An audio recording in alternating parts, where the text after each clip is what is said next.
How to change blog privacy settings on Tumblr. First of all, open the Tumblr app and make sure you are logged into your account.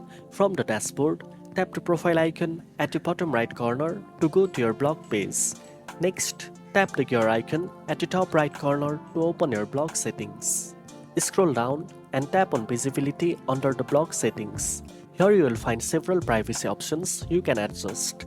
You can hide your blog from non-Tumblr users, block it from search engines like Google, exclude it from Tumblr search and recommendation, and prevent third-party sharing. Simply toggle these settings to control your blog's privacy level. Furthermore, if you go to your account settings and tap on privacy, you will see two more options. The first option lets you show or hide your active status on Tumblr. The second, better recommendations can be turned off to stop Tumblr from using your activity to improve search results.